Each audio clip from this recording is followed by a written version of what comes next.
Hi, everybody. Welcome to the September 28th, 2018 edition of Colorado Inside Out. I'm your host, Dominic Dezzutti. Thank you very much for joining us. Let's get a quick take on Denver Startup Week. It's coming to an end this Friday, and as we tape this show, thousands of entrepreneurs and startup company experts flock to Denver for the largest event of its kind, now in its 9th year. Patty Calhoun from Westward, were you able to get around Denver this week with the multitude of folks, whether Uber or scooters or a variety of modes of transportation getting from events all over the town? And the body is still lying on the sidewalk after Great American Beer Festival. This was an orgy of entrepreneurialism, which was great. 10 years ago, 20 years ago probably, the Chamber of Commerce wanted to push startups and tech and how cool we were, and they came up with the concept of the Confluence Corridor, which never took off. But Denver Startup Week has taken off. It's really a great, great event. Everything from Meow Wolf to ARP sponsors events. Now what we just need to do is get all those smarty pants to figure out what to do on the mall. I think we would probably need all those thousands of experts. I think you're right. David Copel from the Independence Institute and DU Law School. A major event like this dispersed. It's kind of a deconstructed conference. It's not all the convention center. It's all different places throughout downtown. What do you think about the focus of all this tech and startups in Colorado? Well, it's a great thing, and hopefully many of those people will create successful businesses and give people jobs. But we need to remember that jobs are not just this sort of like glamorous high-tech thing. There's lots of things, other entrepreneurs out there who are just trying to open a convenience store or a small restaurant. And kind of across the board, Denver has long been notorious for a really difficult licensing process, especially if you're a first-time small business owner and trying to start up. And I think there's a lot more that needs to be done to fix that. Eric Sonderman, political analyst, do you think there might be some political clout in this group? I mean, we know of some folks already running for, AG. Phil Weiser is part of the whole lineup. Jared Polis has a history there. So do you think there might be some political clout coming with folks that are making a big deal in Denver Startup Week? Well, there's probably another Jared Polis buried somewhere within those 20,000 people. You just don't know which one it is, but somebody's going to hit it big and 10, 20 years from now be on the political scene. You just don't know which of those 20,000 it might be, who's lightning going to strike or who has that exceptional level of brain power. I don't have a ton to add to David and Patty. I think they nailed it. I think this gives us, for that 1 week a year, a little taste, just a small little incremental taste of what Silicon Valley is like, and we can all feel good about it, and we can also feel good that we're not Silicon Valley the other 51 weeks of the year.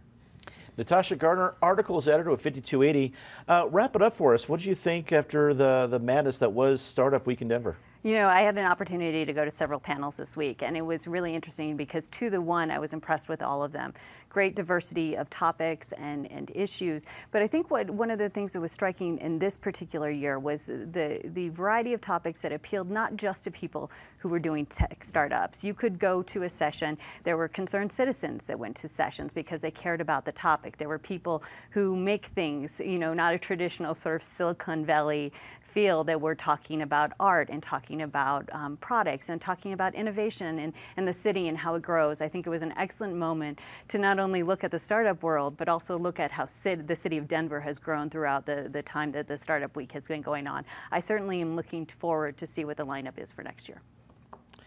Let's get to what everyone's been talking about this week, the Brett Kavanaugh confirmation hearings. We had headlines earlier this week because we had allegations of sexual misconduct emerging from a second woman here in Colorado, and then we had a vote earlier as we taped here on Friday at noon, going from the committee to the full Senate probably next week with some caveats from a couple of Republicans, including Jeff Flake.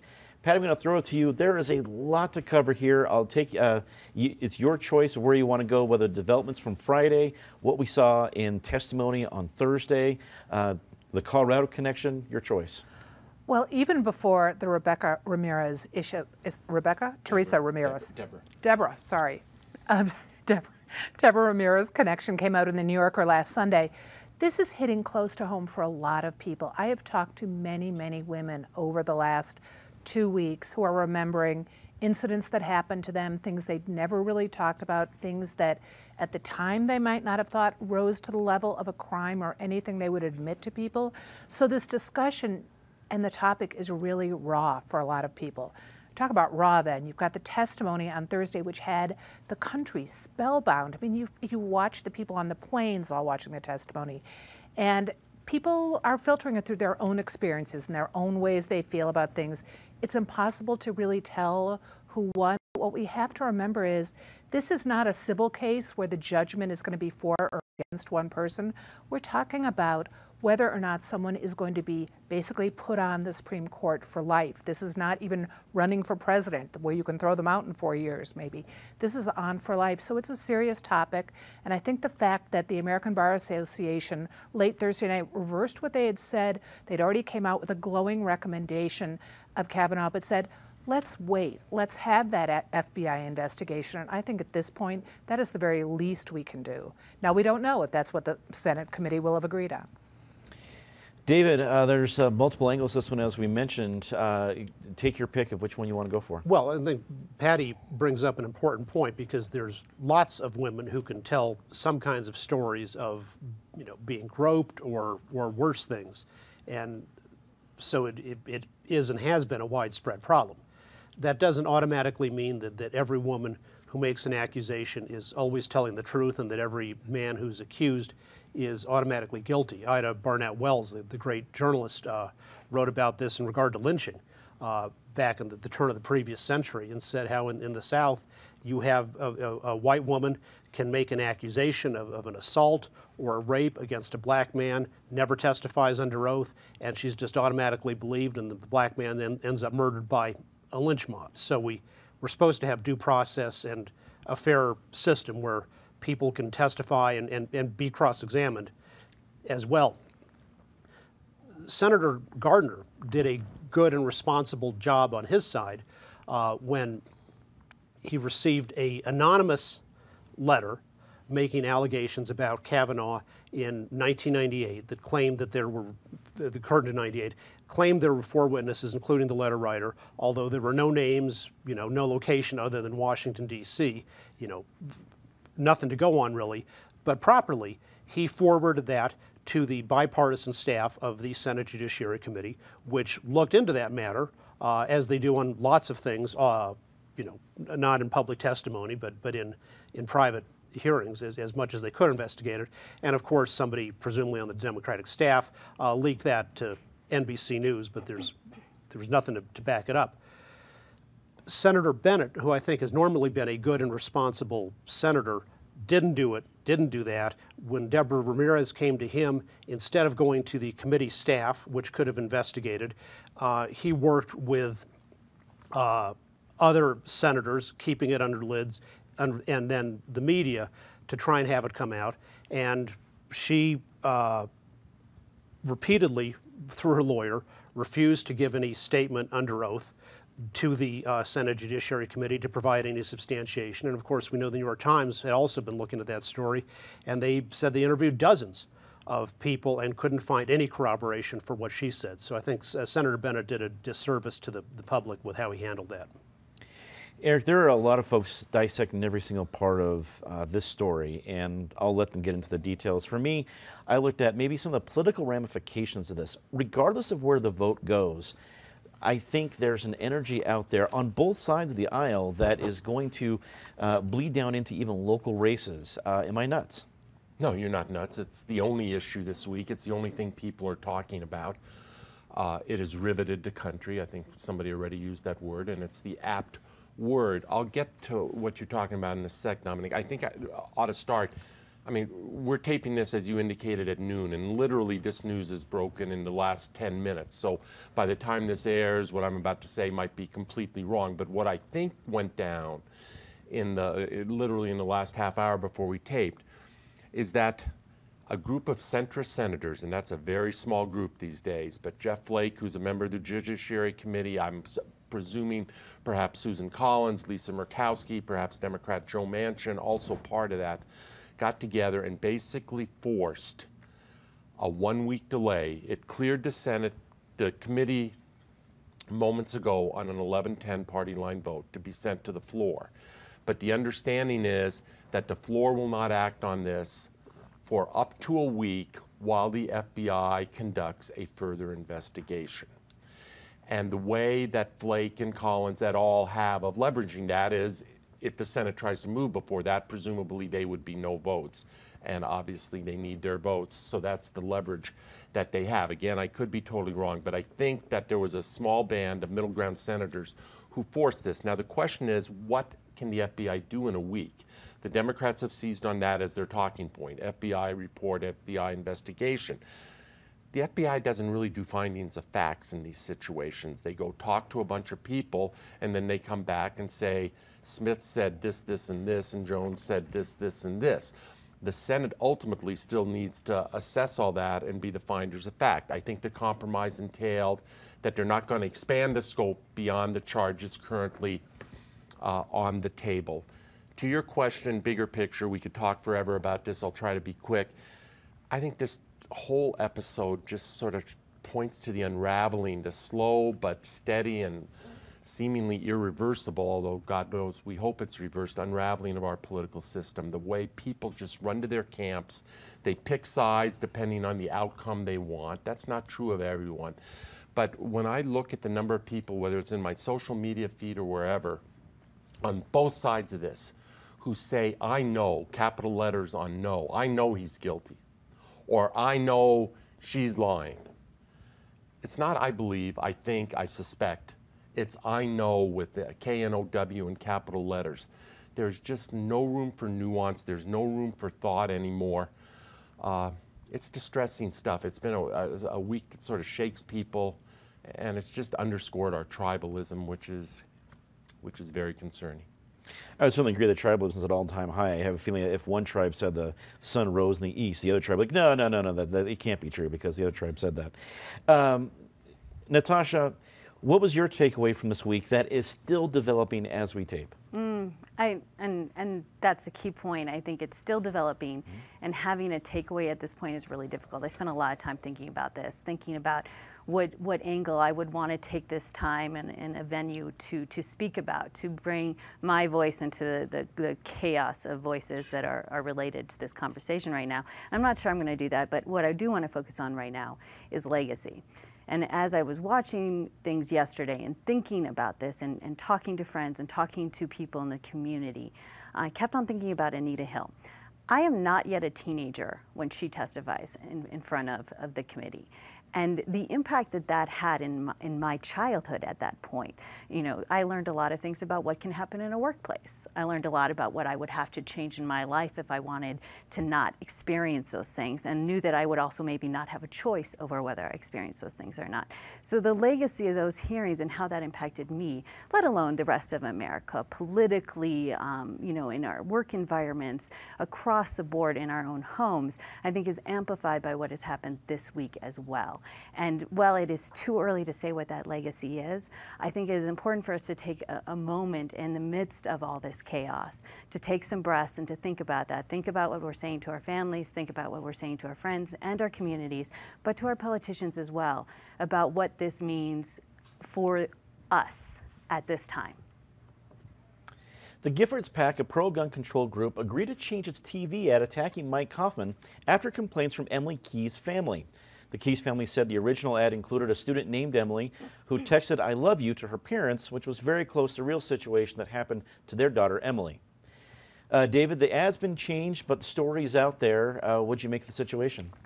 Well, and the Keyes family, I think in the spirit of this I Love You Foundation that they're running in their daughter's memory to promote positive energy, very generously said that they thought it was just an innocent mistake by the Giffords PAC. That's a very generous reading of the whole situation, given how close their ad was to the real life.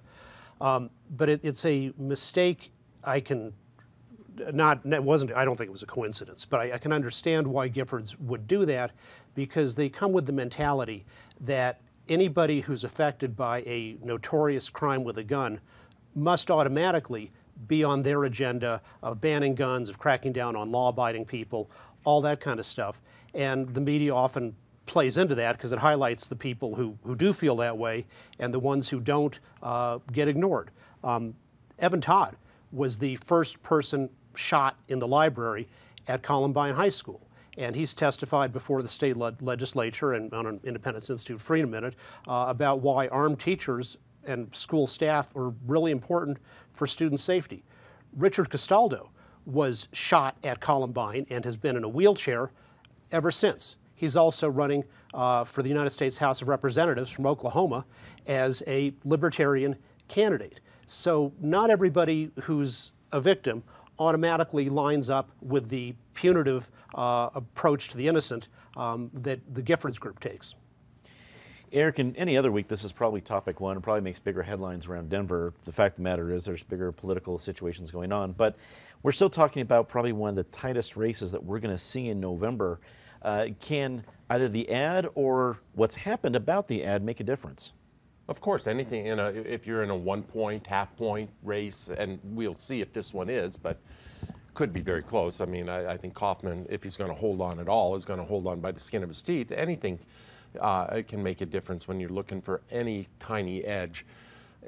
You know, the fact that there's one more cheap, tawdry, quasi-misleading political ad, yes, it should be top of the news, but on the other hand, it's like, what's the story? I mean, that applies to many, if not most, political ads these days. I would just equate this to the previous topic in the sense of the means that these two parties are so entrenched and this battle is joined at such a level of intensity that there is a complete ethic of any ends justify any means, and that's why you get ads like this. Natacha, are there going to be lasting ramifications over the original version of the ad after this week? After this week, I'm not sure anyone's going to have energy to watch the news. Maybe that's the more lasting impact of this entire situation. And I don't mean to make fun of a very serious topic and a tragedy for a family that I can't even imagine living through. But yes, it is that time of the season where the campaign ads come out, and in that short amount of time that they have to present information, it's amazing how frequently they present false information. I would just encourage anyone who has a question about an ad, you know, take a second, Google. There's some great reports out. Westward has done some work already on this, on ads and whether they're true or not. And so take that moment and say, huh, in that 30-second ad, that seemed like a pretty bold claim. See if it is a bold claim. Patty, what do you think? Is this something that goes by the wayside because of the craziness and heat of the election, or does this stick because of the subject matter? It could bounce back again, but it already has taken top title for the worst ad of the campaign season, even if they pulled it. It was so tone deaf, you would think they could have just sat back for a second and thought about it. I mean, we've had stories we've done that have been misrepresented about murders as campaign ads, and they always fall flat because you can find out the truth. But in this case, to do the I love you guys, to play off Emily Key's horrible death, and there's the memorial ride this weekend, it just was really, really bad. The question is, will it stick? I don't think it hits Kaufman that much. Will it stick on Jason Crow? Probably not, just because the people who did put the ad together are so well known themselves. We're less than 2 weeks from ballots being mailed out to Colorado voters in the governor's race. The record-breaking amounts of money being spent both by candidates and by outside groups continues to grow. Eric, you've been analyzing politics for a long time. Have you seen this kind of money come into a race with this little juice surrounding it? Yeah, well said, Dominic. No, I haven't seen it. The money is overwhelming and the excitement level is a yawner. I don't think either of these candidates have really captured the excitement. Yeah, one of them is going to be governor, as I've been saying. Coloradans can be assured of one thing at this point in time. They're going to have a governor who is a wealthy, 40-something, semi-smug, semi-arrogant, semi-entitled governor, because that's what these two guys have in common. Neither one of them has really captured the excitement of this state in a way John Hickenlooper did, even a Bill Owens on the Republican side, much less a Dick Lamb or Roy Romer. One of them is still going to occupy this office. The money, I mean, you know, Republicans are battling because they haven't had this office very often for the last 50 years or thereabouts, and obviously Polis will never be outspent. There is no political challenge that another $1 million out of Polis's checkbook that he thinks that can't be the salvation. Can't get over soon enough for me. Natasha, I guess in this day and age, I'm not surprised by millions of dollars. And we know we had two wealthy candidates, one historically spending millions of dollars to get elected, but Walker Stapleton is not on a street corner with a tin can. And they have independent groups coming in now from out of state spending millions of dollars. Is it going to invigorate the race in October? What we've gone through in September, are we headed for an exciting October? I hope so. I mean, in May I did a feature about the governor's race, and one of the key elements was looking at the big topics. And I think we've just started to perhaps maybe think about discussing those topics. It's time for that to happen, and I know that'll start happening with the debates and as we get more sort of side-by-side comparisons of these candidates. But this is what we have to talk about, because that's why you should be electing a governor, because you think that on the big topics you align with them and that they're going to do the work that you want them to do. And I'm not sure that the average voter has had enough information about how that's going to play out yet. So I'm hoping October is exciting. Me too. Patty, do you think October will be exciting with these millions of dollars pouring in? It better be. You know, Eric's right on he's semi-right on who's going to be elected. You can remove the semi-entitled, the semi-smug. We know we are going to get a smug, entitled guy elected governor. We do see also the money is going to buy a lot of dirt right now to throw things at the wall, but so far nothing's sticking. You had the Democrats who last night wanted Stapleton to disavow Tancredo's endorsement because of what Tancredo said about Kavanaugh. And you're like, could we get more convoluted? Can we talk about some Colorado issues? But you also had the report on Polis and the police report and the incident back in 1999 with an employee, which when you really analyzed it all was much ado about nothing. But will some of that stick? Depends really on how much money people have to tack it onto the wall. David, wrap it up for us. Do you see any juice in the horizon with these millions of dollars coming in?